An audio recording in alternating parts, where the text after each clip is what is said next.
for comedians. I'm surprised half of everybody I think forgot when he said it was April Fools. Like, but I was thinking QFC. That sounds like a grocery store that you could fight for your food. Like I was thinking UFC. Like, is that where sumo wrestlers originated? Like, just the best guy kept fighting and winning. He just got so fat, and then they had to make sumo wrestling. That's what I was thinking of with that.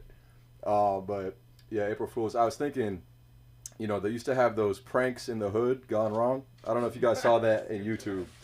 And it was the most stupid thing. Like, it was like, what did you think was about to happen? And it wasn't even a prank. No. They go up to a dude in the hood, some guy that looks like he gangbangs, and they're like, we're doing a prank today. We're going to slap people in the hood and see what happens. And they go up to him, slap dude in the face, and they're like, it's just a prank. It's just a prank. And they start running away. The guy's like, you're going to get shot out here. He's like, it's a prank. Look, there's a camera right there. He's like, you're about to get shot on camera, too. Like, that shit's crazy. But anyway, I spent some time with the family this weekend. Went to the beach. It was pretty hot out, very crowded. I may be convinced that global warming might be real at this point. Because it's like 90 degrees in March. They're shooting bombs out there in the Middle East. It just keeps getting hotter. I'm like, they might be onto something. But anyway, it was a nice day at the beach. Just, enjoying it. Got a lot of sun. And they had an umbrella. And I didn't have one. And I was like, where'd you get that umbrella? They said, Costco. And I was like, okay, well, I don't have a Costco membership. And if you ever talk to somebody that has a Costco membership and you don't, they turn into the biggest sales rep for Costco right in that moment. And I don't know if it's to justify their purchase or if they're true believers or what, but they started telling me, they're like, you need a Costco membership. I said, okay, what can I get at Costco that I don't have? They're like, you could get a 20-pound jar of cheese balls for only $10. And I was like, that does sound pretty good. Like, I might need that someday, And they're like, you could get 96 rolls of toilet paper for $20. I'm like, that actually kind of goes together after I ate the cheese balls, right? But anyway, I had a Costco membership a while back for a little bit, and I couldn't stick with it because everybody in there just seems kind of lost.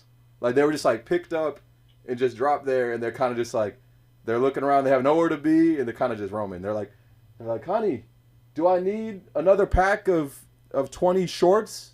She's like, no, but I think we should buy this 100-pack of marshmallows. It's just, everybody's lost. You're waiting in line.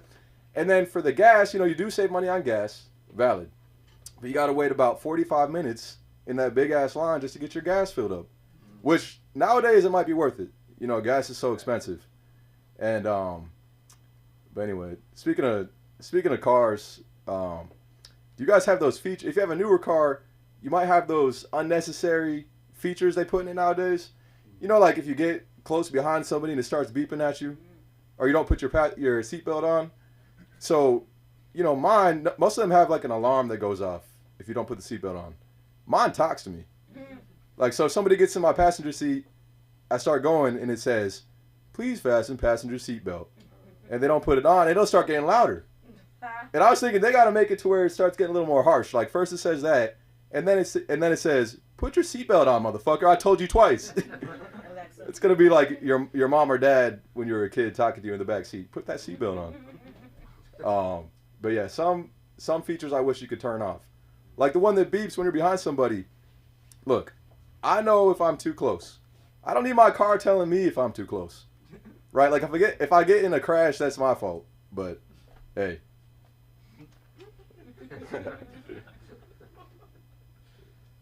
I was thinking, it used to be a benefit to have more kids. Back in the day, every kid you have was another helping hand in the family business. So if you had a farm, if you had a restaurant, if you had a corner store, whatever, you have more kids and you got more help. And it was job security from the time you were 10 years old. And nowadays people send their kids to school and they're scrolling on TikTok all day. They got ChatGPT doing their homework and they graduate in student loan debt. So they passed child labor laws, and that was a pretty good idea. But was it?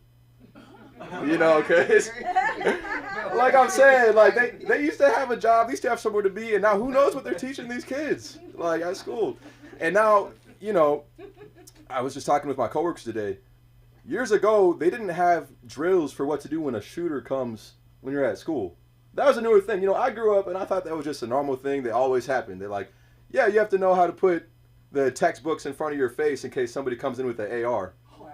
But no, that all happened later on. So all I'm saying is maybe child labor wasn't that bad.